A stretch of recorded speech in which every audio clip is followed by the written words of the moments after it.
Bravo, storyteller. Bravo, you curator, you. Oh, Let's man. go. This one, more than other ones, really needs a talk back session here. I need to know a whole lot more. Oh my gosh. So shall we do it? Yeah, let's go. Welcome back to Aurelius Whitlock's Murder Museum. We're here to break down the summer camp exhibit. Boy, howdy. That was awesome. I think my favorite parts, believe it or not, were the parts where I was like too stupid to notice something originally or too single-minded.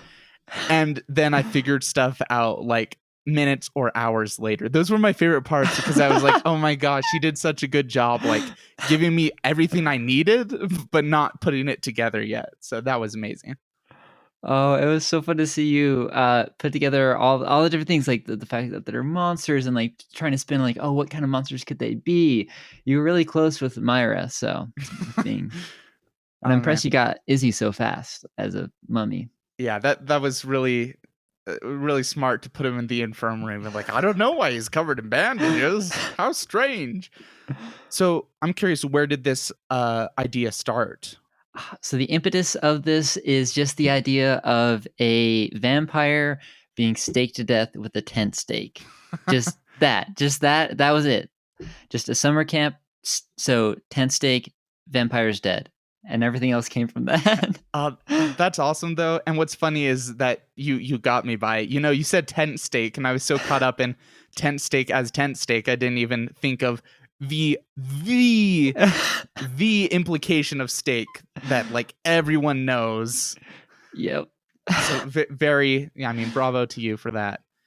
So, okay, so that was where that came from. Now I'd love to hear a little more about like the lore we got going on here. What was the translation of the flag? And then I want to hear about each of these monsters' names. Okay. So the translation of the flag is essentially who guards the guards or who watches the watchers. Wait.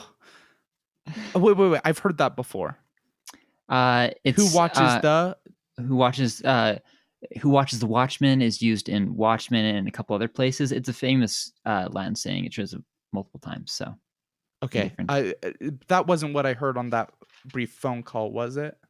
You heard who watches the. Okay, that's what I was trying to remember. Okay, so I don't know. It cut off before the end. Oh, could this be from those who are watching from the mirror? Interesting. Multiple voices. I don't know. All right. So each of if you want to go through, I'll go through the monsters really quick. So Alec Harker. The names all have to do with kind of the monsters, so where they're from. So it's a Transylvanian account name. Jonathan Harker is one of the characters in Dracula. So Harker, so left from there. Peter Gévaudan is again, Peter Stump is a supposed werewolf in history. The Wolf of Gévaudan is a werewolf-esque story from France. You're so well read. Astrid Deloy. These are both Creole names because I took inspiration from that. Izzy Kamosi, both Egyptian pharaohs. Jane Fanshawe. Jane and Fanshawe are two different witnesses of banshees in Ireland. Oh, that's and then dope. Myra Zenor. Myra is a Greek nereid, and then Zenor is the mermaid of Zenor, which is a old love story. So you said Izzy. What was his last name? Izzy Kamosi. Or Kamos. I'm not sure if I'm saying that right. Oh man, that's awesome. Oh, that's so cool. I just loved how it was all there from the beginning. Like I do think a person could figure out before me, and probably did, kind of the deal of this whole camp way quicker than I did. As far as the mystery goes, I am still curious about Myra. Like, was there something specific I could have learned about her night? Yeah. So more about her night, not so much. The thing you could learn more about is she has a room in the boathouse that she never went into. And so inside you would have found the wall covered with photos and then newspaper clippings actually of all her races. The one that's the shining star is one that says the White Lady Foils the Machine. It's about this boat race where she came in first and whatnot. Other thing interesting in the room is that there's no bed. In fact, there is just a hole in the floor that leads right into the lake. That's it. And there's garlic bulbs floating in the little water hole. Oh my gosh.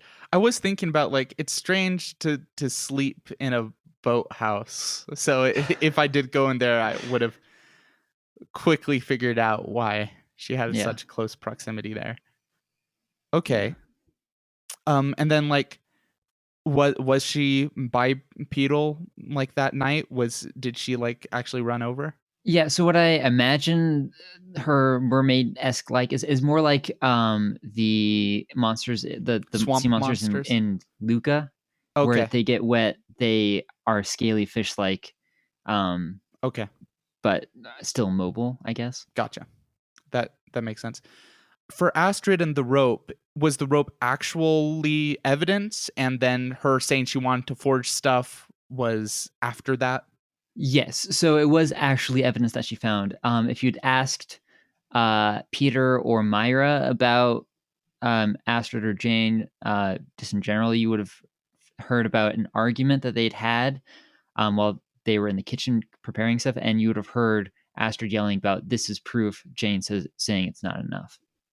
So yes, Astrid found the rope when Alec dragged Izzy's body back to camp. Interesting. Okay.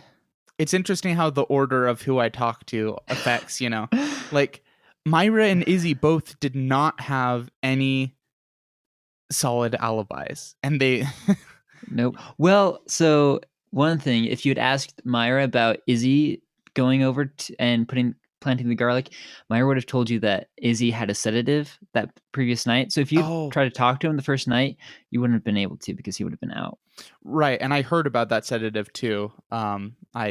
So he did have a better alibi than I guess I got caught up kind of in the bandages mean you can't move, but if you're a mummy, then you can move and it's fine.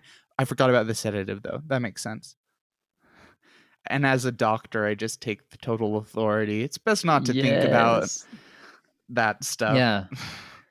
Yeah. So Dr. Jorgen, your colleague who was there the previous day, was Dr. Ellis, who has had dealings with monsters. So how I played the monster thing with you as an outsider, I decided that all the monsters would be hesitant to let you know that they are monsters because as you're an outsider, but if you know that they're a monster, they'll be like, yeah, okay, fine.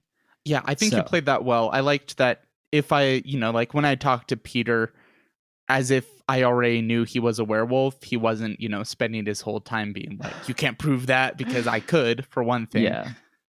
So yeah, I liked that. I mean, there are so few things in life that thrill me more than like starting a story and then realizing it's absolutely not what I expected. So just kudos to you for putting together a story that I was just convinced was, a summer camp. I thought the gimmick was summer camp. So finding out the gimmick was monsters was just wonderful. It was wonderful. Do you have any thoughts about like we talked a little bit off mic about how I didn't have to fall off the tower? Yes. So I had different plans. So this one has a lot more branching paths than the yearbook exhibit did. So, for example, there's an option to not fall off the climbing tower. It would, if you don't fall off the climbing tower, it eventually gets late enough that you do have to go to bed. That everyone else is going to go to bed. So, like, you could snoop around, but you also need to sleep. And so you would have gotten a cot in the first aid tent. So you still would have woken up, and Izzy would have been there. Other things that could have changed. You could have gone into Astrid and Jane's room earlier, so the day before. If you had, Astrid would have tried to beat you there and stolen the note. So it is canon. Astrid hides the note in her mouth, and like when she goes into the lodge the first time to try to sneak it out without you noticing. So if you gone in, you would notice that. Also, the fire alarm does not have to go off, but you also have the option if it doesn't go off. If you turn off the stove after Peter leaves, that's fine. You can also pull the fire alarm to get Astrid out of the office. You can also close the outhouse door. If you close the outhouse door, the body is there. If you mess with the cover on the skylight in the outhouse, I mentioned that there's a tarp, it won't go back on and the body will burn up. So you didn't touch that at all, which is cool. I'm trying to think of other. Man, you really else. do create these like a point and click or a video game experience. And that's so cool because it just has these interlocking parts and like man, I love those branching narratives. It's so cool. That's fun.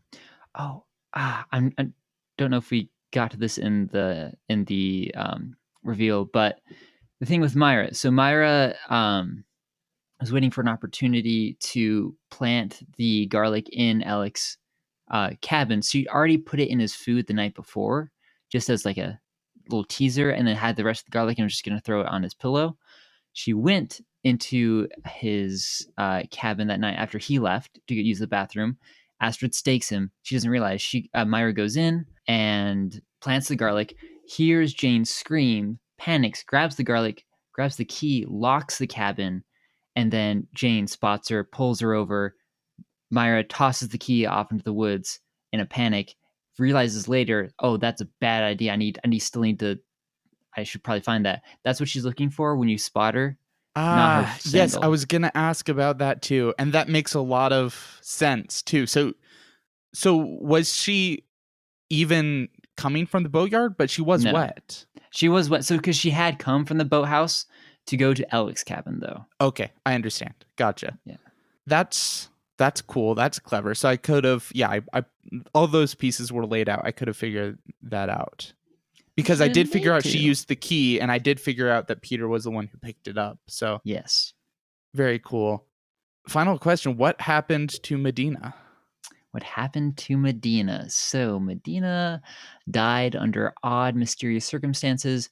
A couple years back, Alec was there, but Jane was not.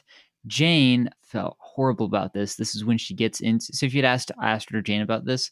About more, or if you'd asked Astrid specifically or Jane more about like what she did afterwards, she would have told you she got into the cult then, and that's when she goes to the Caribbean, learns about how raising the dead and things like that. That's when she raises Astrid as a practice, like, can I do this kind of thing? Then you would have found out that Alec actually had Medina's body cremated, so Jane couldn't raise her back. Oh, that's dark. Oh man. Alec is a villain. Oh my gosh. Okay, yeah, I really was trying to connect the Medina dots, so that's why I was so quick to be like, what if Astrid is Medina? Yeah. Because she did learn that to raise Medina, she just wasn't able to. Yeah. I do like that. It had not occurred to me, but I like that.